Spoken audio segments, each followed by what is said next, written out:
So hello everyone, my name is Jason. I am a channeler and a Course in Miracles student, and I'm happy that you're watching. I wanted to begin today by talking about a few things that I find interesting or have found that are interesting, and then it's kind of a question-answer session, solo session with me and my guides, and I hope you'll find it interesting. The first thing I want to talk about is my phone. So I have a very old iPhone. It's an iPhone 7, which I think is about, I'm not sure how many years old, but it's more than 5 or 6. And just this past few days, I started getting a sign that said no service, and I thought, oh no, my phone is too old. It can't work anymore, and I have to get a new phone. And I don't want to get a new phone. I like just one camera. I don't like 12 cameras. But so I found, though, not having a phone was such a freeing experience, because the only thing I could use my phone for was just listening to music that I haven't listened to in a long time, and also just people watching and reading. So, for example, on the subways, I live in Japan, so on the subways here, it was really nice just to watch all of the people, and of course, seeing them all kind of engrossed in their phones. And also, I found that this one person that I've known for a long time, and that I often see him on a certain day, he's a type of person that doesn't really want to communicate with people very much. He just approached me, just came up and started talking to me, and I thought, oh, I must be giving off some sort of good vibe without my phone. And unfortunately, a few days ago, I figured out how to fix my phone, and so it's working now. But I still remember that experience, that feeling of what it used to feel like to live without that phone, without that desire to research everything and to go into this and to look at what's the latest news. And it's just, no, I'm just going to experience the air, see all the beautiful people around me, just watch all the beautiful people and imagine what they're doing and what they're thinking, and just to feel. It was such a wonderful experience. So I would suggest, if anyone is feeling down or in the dumps, try not using your phone for a few days. It's a wonderful feeling. And the second thing I wanted to talk about is, so I wish I had the Course in Miracles when I was younger, because I went through a very, I would say for myself, a very dark period in my life. I don't know if it looked that way from the outside, but inside it felt very dark, where I lost all meaning, and I didn't know what I was doing or why I was doing anything. And if I had only had the Course in Miracles, if I'd only trusted myself, trusted my own, trusted myself, trusted the messages that I was being given, rather than trying to be something that I thought the world wanted me to be, my life would have been so much easier. But I guess that's part of the path in your life. And that led me to thinking about young people. I've been talking with other parents, and they've been talking about their young children, in high school or these ages, and how a lot of them don't want to be in school. A lot of them have either dropped out of school or they're doing homeschooling, and they don't see the point anymore in it. And so, talking to other parents, the other parents will say that, I'll date myself. I grew up in the 80s, and so growing up in the 80s, it was all about, you have to, go to school, you have to learn something. The more you learn, the better job you'll get. So you just have to keep doing it, and even if you don't like it, you just push yourself through that. Just keep going, just push yourself. And then, the idea was that you'd reach some sort of happiness. And so these kids, though, they'll see parents, and they'll say, my parents don't seem so happy. I don't think so. What their philosophy on life might not be the true path to happiness. And I think that's what's happening with a lot of these kids. And I think it's a wonderful thing. I think it's amazing that they can actually see through this. It's kind of revolutionary. And I'm really excited about it. A lot of people, some of the parents might be a little bit nervous, right, about the future.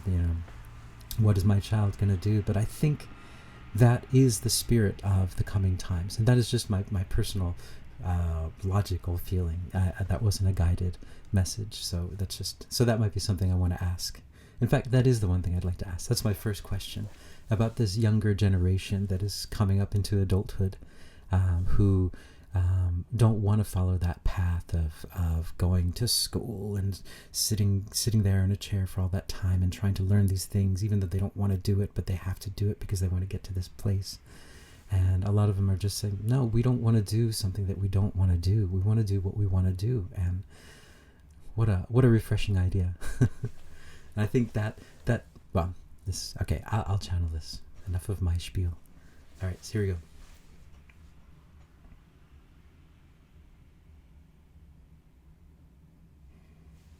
Greetings, we are the Hathors.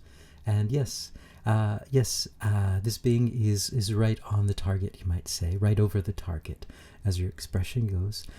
Yes, so the new generation of children are more online than they have been in many generations.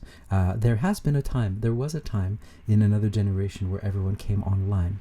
And this was a very long time ago, but these children are coming online and they are seeing, and they are truly seeing. And yes, as this being said, they will be creating the new earth, the new generation, the new ideas, the beginnings of the seeds of this new earth. And so their ability to trust their innate knowing, their ability to not be brainwashed, to believe that they have to do the things that they are told to do, and them realizing that no, that they can trust their hearts and they can trust that they can find their path and they have the guidance, and they do have the guidance, and they are being guided in the most wonderful way possible. And they are, you might say, the prophets. They are the bringers of this new earth, and it is a wonderful thing on your planet at this moment. And so I would say for parents, or we would say for parents all over the world, that it is time to trust your children. It is time to trust your children, to trust them and to love them and to understand that they know what they're doing, and accept them and to give them the space to do what they need to do, because you are the only ones that can give that to them right now. And this is a birthing process, a birthing of the new earth, and you are there to hold the space. You, the ones who have seen the light, we might say, the ones who are coming online, the parents who are online, give your children that space, because that is one of the agreements that you came here for, to give them the space to create this new earth. And it might not look, it might be messy for a few years, it might be difficult for a few years, but trust them, understand that they know where they're going, and give them the encouragement to follow their hearts, follow the heart's compass, because that is what is guiding them. And if you encourage them, you will create an amazing world. And this is creation. We are creating a new world, and this is part of the creation of the new world. So this is our message to parents everywhere around the world who have been guided to listen to this message. We are the Hathors. Okay. So yeah, all right, so that's the first message. And then the second thing I wanted to talk about was in Japan there was an ancient time called the Jomon period, and I think, if I'm not mistaken, it was a long time ago. I think it's like 10,000 years ago. And the Jomon period, there are artifacts that have been found from the Jomon period, but it's a very mysterious period. And so there has been talk, though, that the Jomon period was actually like a Lemurian, another civilization sort of thing. And they were a very advanced civilization. And that they were, they are the ancestors of the modern Japanese people. And that they were, I think, not necessarily wiped out, but they were targeted and still are targeted in a certain way. And that reminded me too of, for example, I'm not pronouncing this right, but the Yazidi or the Yazidi, they are people originally from Turkey, around Iraq. They were living in Iraq now, but Yazidi people who might possibly be related to the ancient Hittite people. And they were ISIS, the group from a few years ago. ISIS, not the Egyptian goddess, but the band of bandits who terrorized the Middle East for a few years. they targeted the Yazidi people, who were very, very peaceful people. The Yazidi people have a religion that is pre-Zoroastrian, one of the oldest religions, I think, on the planet, possibly. And there's only about 1 million of them surviving in the planet at the moment. And in fact, there's a community in Michigan, which I thought was pretty interesting. Michigan, I think it was. I'll have to check that. And then also, and so they were targeted. And also the Uyghur people in the western side of China, they are also very, very much targeted by the Chinese government. And they are, I don't know exactly the history, but they are an ancient race. And it seems strange, always seems strange to me that they are so targeted by the Chinese government. I imagine a lot of people are targeted, but to be so targeted, to be so focused on, seemed strange to me. And so those people, I think, and I read somewhere before that a lot of the ancient cultures, so for example, the Indians who had lived all over, for the Americas, for example, they were systematically wiped out because they had the knowledge of a previous civilization. And the people who were wiping them out knew that they had this knowledge. And so I wonder, I'm not sure if this is the right stuff for this channel, but anyway, so I wonder, so for example, the Yazidi people, the Uyghur people, the Jomon people, the Native Americans, is this true? Was there a connection between they have knowledge of an ancient past, and there are people who want to get rid of this past, so that we don't know our true history. They are the keepers of our true history. That is my question. Can the guides give more detail about that?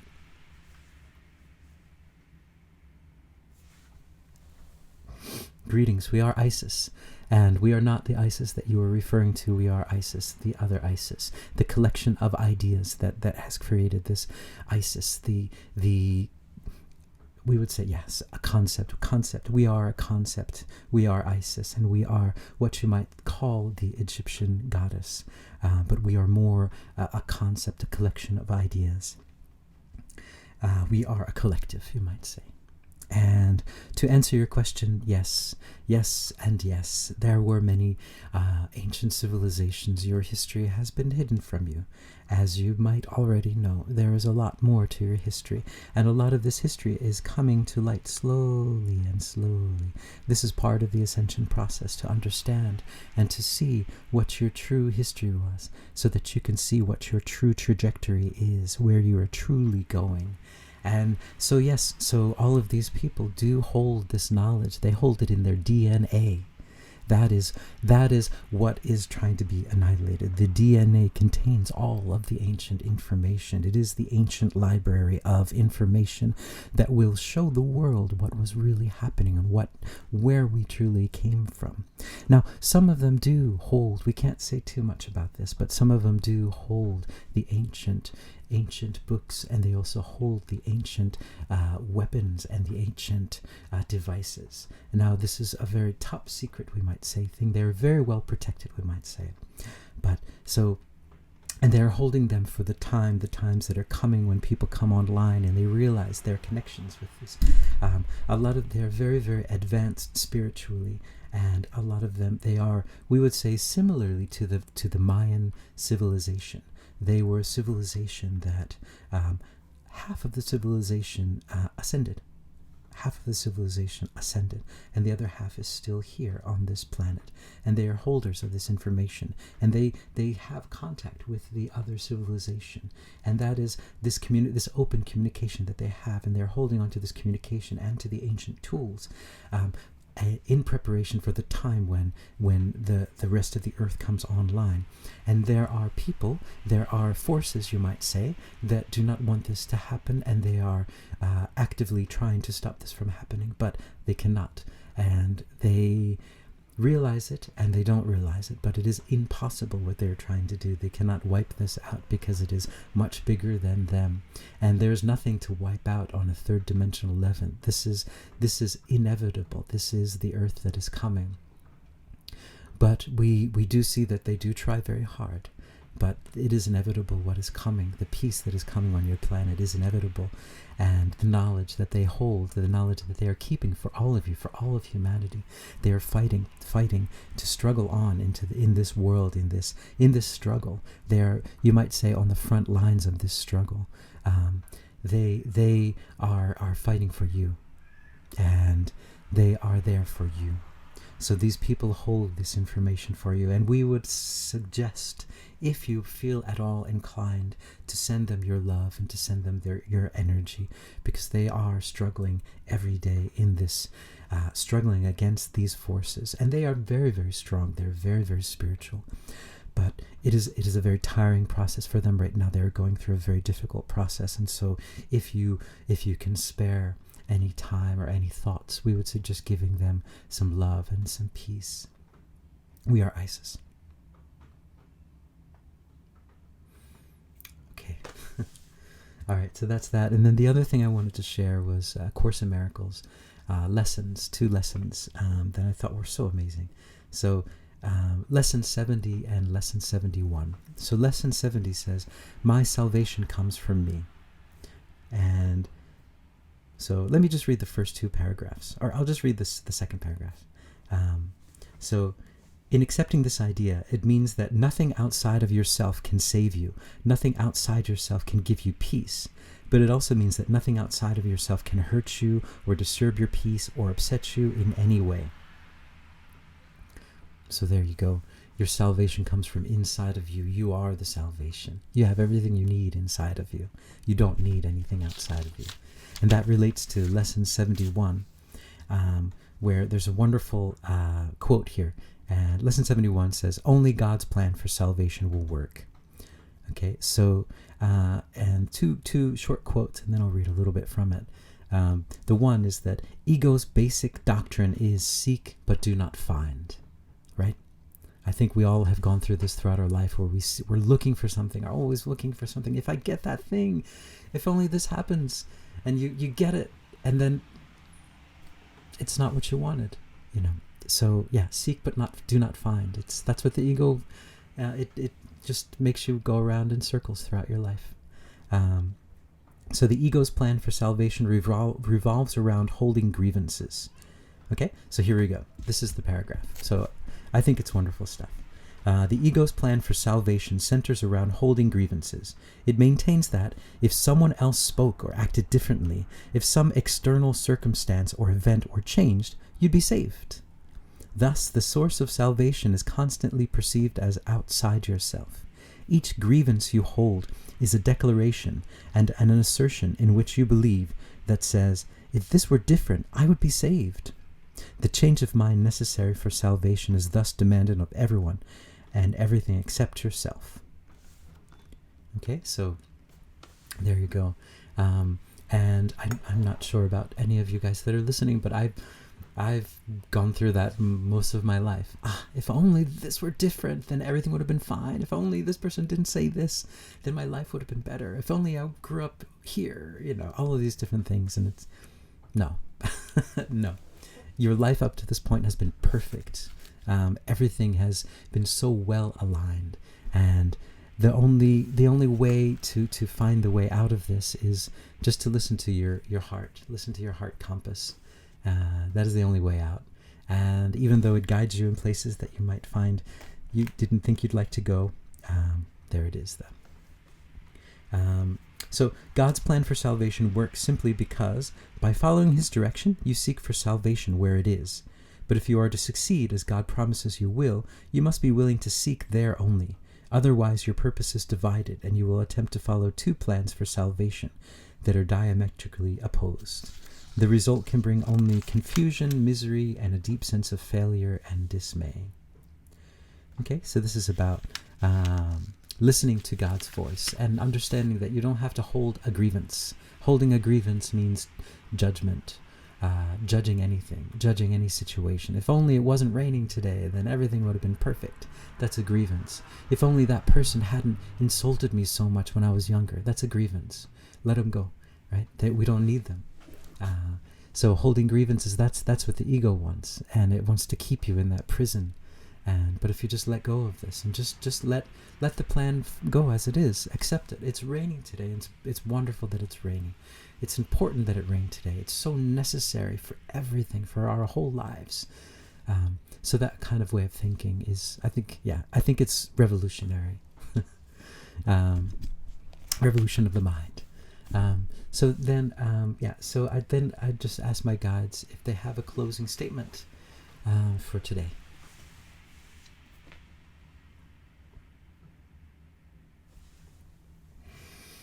Greetings, we are the three sisters of the Pleiades, and we are always very, very happy to be able to speak to all of you, and we are sending our love and our peace to all of you, because that is what you are created by and of. You are love and peace. You are love and you are light. We are so thankful for this time that we can spend with you. This time at the end of an old world and the beginning of a new one. What a beautiful time for all of you to experience the last vestiges of your old world and the new seeds of your beginning world, of this new world that is coming. What a peaceful time where things are starting to bloom and starting to grow. What a wonderful time for all of you, you amazing creators, you who are creating this new world, this new earth, this new dimension, you might say, this new way of thinking. And as this being said, yes, revolution. But we would say revolution has a bit of a fighting feeling about it, and we would just say it is not necessarily a revolution. It is just a realization. It is a realization of who you truly are, of the fact that you are all a part of God, and you are all God, and you are all creators, and that you are creating this beautiful world, and it is coming so close to you. You can feel it. You can feel it sometimes in the early mornings in the early hours of the morning. You can feel it close to you, just brushing by you like a curtain that is blowing in the wind. And this is it. It is coming. It is so close to all of you.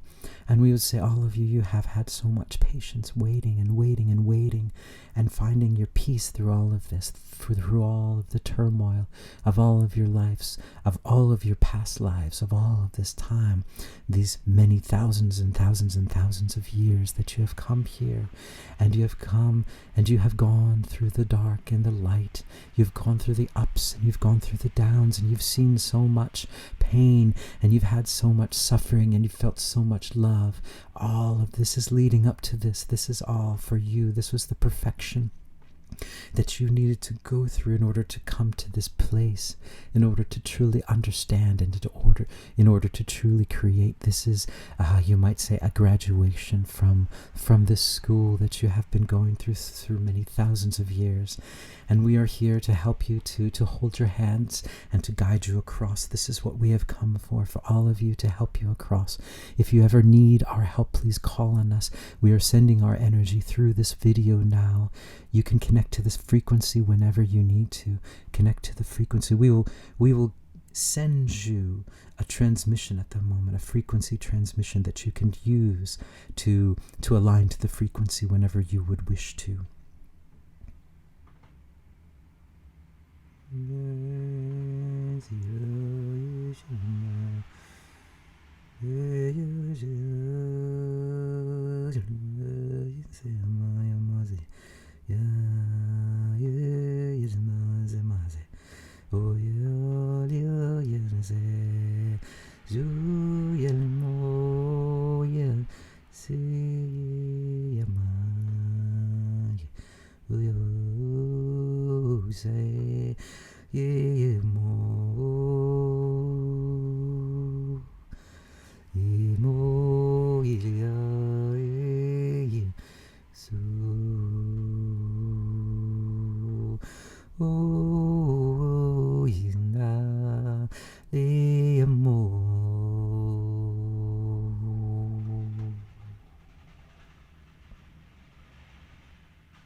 This is the frequency that you can use to align with us whenever you need to align with us. You can call our name whenever you'd like, And we are here for all of you. We are just coming through this being to come through to all of you, to show you the frequency of love and peace, to hold your hands as you walk across the threshold of the new dimension, the new frequency, the new perspective, the new thinking, the new ideas, your awakening, your remembering, your remembrance. With love and with peace, we are the three sisters of the Pleiades.